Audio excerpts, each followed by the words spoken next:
বর্ষাকাল মানে ইলিশ উৎসব। আর সেটা যদি বাড়িতে বানানো হয় কেমন হয়? সেরকমই কিছু পদ নিয়ে চলে এসেছি। আজ আমি অনেক রকমের ইলিশের পদ করে দেখাবো। সবার প্রথমে সমস্ত কিছু জোগাড় করে নিয়েছি। তোমরা ভাবছো এত রকমের সবজি কি করব? তাহলে দেখতে থাকো। সমস্ত কিছু ইলিশ মাছের সাজ নিয়ে চলে এসেছি। এদিকে ভাতের চালটা ভিজিয়ে দিয়েছি আর সমস্ত মশলাগুলোকে বের করে নিয়েছি। চলো এবার রান্নাগুলো শুরু করা যাক।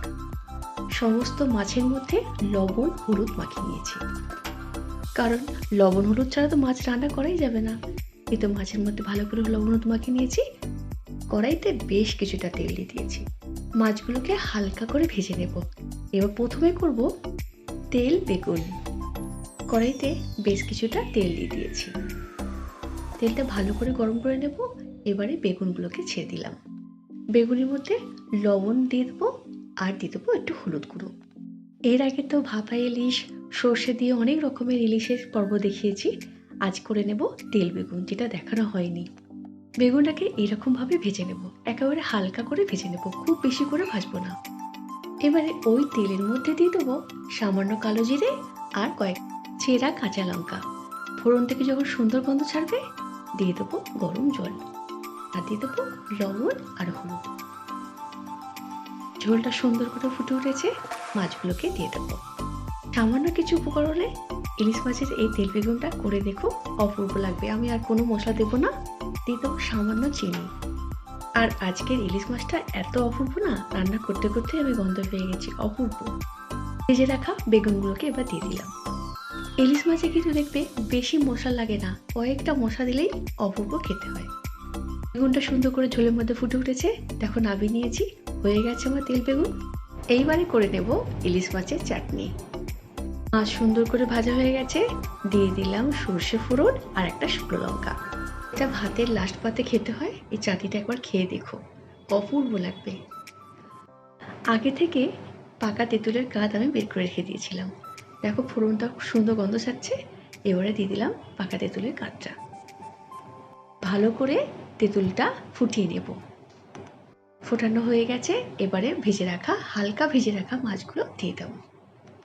এইবারে দিয়ে দেবো বেশ কিছুটা চিনি। তোমরা যদি টক খেতে চাও টক রাখতে পারো, চিনিটা না দিলেই হবে। আর এবারে দিয়ে দিলাম সর্ষে বাটা। আমার ইলিশ মাছের টক বা চাটনি হয়ে গেছে, এবারে আমি নামিয়ে নেব। এটা কিন্তু একদিন ট্রাই করো, দারুণ খেতে লাগবে কিন্তু। এইবারে করে নেব ইলিশ মাছের মাথা দিয়ে চচ্চড়ি। মাছের মাথাগুলোকে সুন্দর করে ভেজে নিয়েছি। এবারে ওই তেলের মধ্যে দিয়ে দেবো কালো জিরে আর কয়েকটা চেরা কাঁচা লঙ্কা।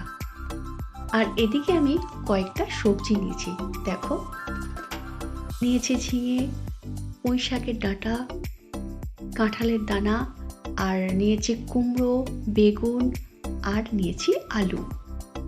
এর আগে পুঁই শাকের চচ্চড়ি আমি ইলিশ মাছের মাথা দিয়ে করেছিলাম। আজ ভাবলাম আমার চ্যানেলে যারা নতুন তাদের জন্য এটা করে দেখাই।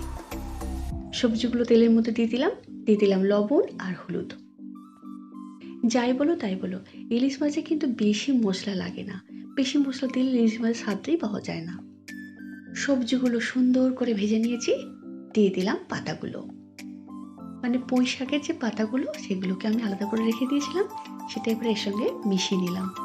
কারণ অনেক সময় ডাঁটাগুলো সেদ্ধ হয় না, সেই জন্য আমি আগে ভেজে নিয়েছি। এইবার দিয়ে দিলাম মাছের মাথাগুলো।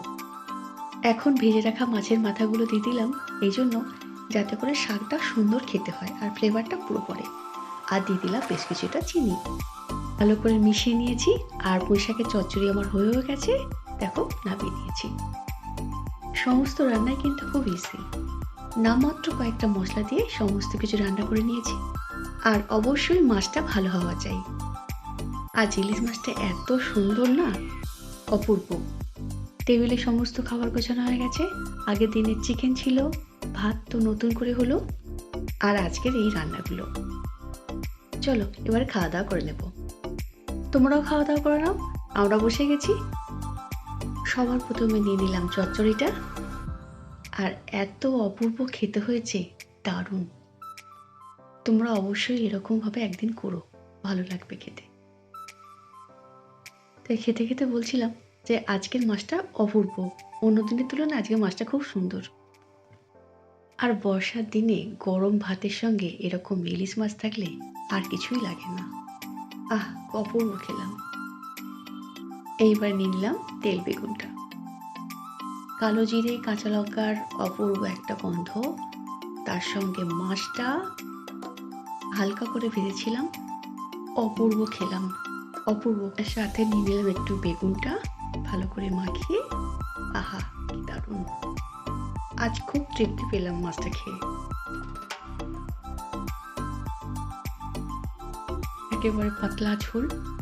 খুব সুন্দর মাছের টেস্ট আজকে। ওইদিকে বাবা-মাও বলছে একরকমই কথা, অপূর্ব মাছটা।